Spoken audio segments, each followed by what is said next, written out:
Jemaat Tuhan Shalom, puji nama Tuhan, kita ada di hari yang baru dengan berkat yang baru, kemurahan yang baru, dan anugerah yang baru yang daripada Tuhan. Kiranya jemaat Tuhan dalam keadaan yang baik, doa kami jemaat Tuhan tetap semangat, sukacita apapun yang kita sedang hadapi sekarang. Kita akan merenungkan firman Tuhan dari Kisah Para Rasul pasal 1 ayat yang ke-18 dan 19. Dan saya beri judul konsekuensi ketika meninggalkan Yesus. Firman Tuhan berkata, Yudas ini telah membeli sebidang tanah dengan upah kejahatannya. Lalu ia jatuh tertelungkup dan perutnya terbelah sehingga semua isi perutnya tertumpah keluar.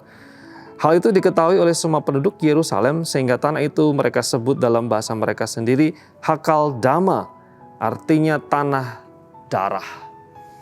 Penggalan firman Tuhan yang saya bacakan adalah narasi dari Rasul Petrus yang meriwayatkan bagaimana Yudas Iskariot meninggalkan Yesus, mengkhianati Yesus, menjual Yesus dengan 30 keping uang perak. Lalu karena konsekuensi perbuatannya itu, Yudas membayar harga yang sangat mahal. Dikatakan di sana dia jatuh tertelungkup, lalu kemudian isi perutnya tertumpah keluar, dinding perutnya robek, lalu kemudian isi perutnya tertumpah keluar. Lalu kemudian Matius pasal yang ke-27 mendeskripsikan dengan sudut pandang yang berbeda. Ketika Yudas tahu bahwa apa yang dilakukannya tidak benar, dia kembali kepada imam-imam mengembalikan 30 keping uang perak itu dengan melemparnya ke bait Allah. Dengan penuh penyesalan Yudas pergi, lalu kemudian dikatakan di sana menggantung diri. Lalu kemudian para imam membeli sebidang tanah dengan 30 keping uang perak itu.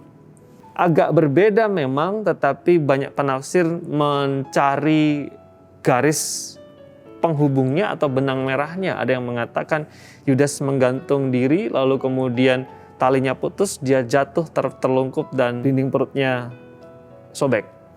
Atau ada yang mengatakan dia jatuh duluan, lalu kemudian karena penderitaan yang dia hadapi dia tidak tahan, akhirnya dia menggantung diri. Tapi apapun itu kronologinya seperti apa, yang jelas adalah Rasul Petrus mengingatkan, firman Tuhan mengingatkan bahwa ketika seseorang meninggalkan Yesus, dia akan membayar harga yang sangat mahal.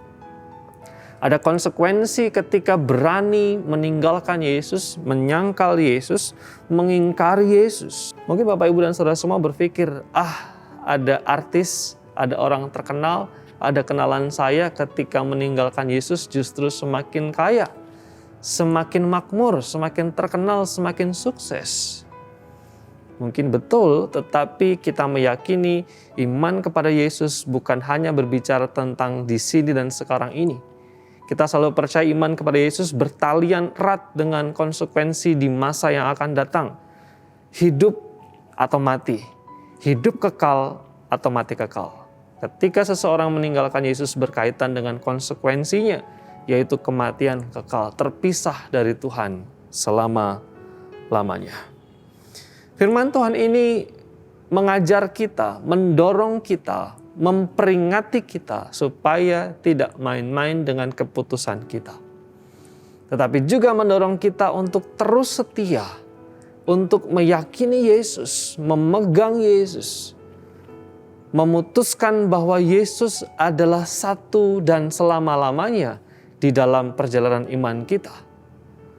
Mengikut Yesus keputusanku, tidak ingkar dan tidak ingkar. Biarlah firman Tuhan ini menguatkan iman kita, meneguhkan iman kita, dan sungguh-sungguh punya pegangan kuat bahwa Yesus adalah pilihan terbaik di dalam kehidupan kita.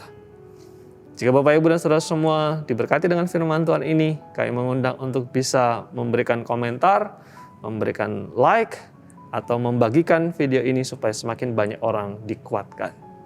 Mari kita berdoa. Terima kasih untuk anugerah-Mu buat pagi hari ini. Kami mengucap syukur untuk firman Tuhan yang menegur, menguatkan kami, mendorong kami untuk punya keyakinan iman yang teguh kepada Yesus Kristus. Biarlah firman ini berakar, bertumbuh, dan berbuah sehingga buahnya dinikmati oleh orang lain, mempermuliakan Tuhan di surga. Berkati jemaat Tuhan sepanjang hari ini. Dalam nama Yesus kami berdoa. Amin.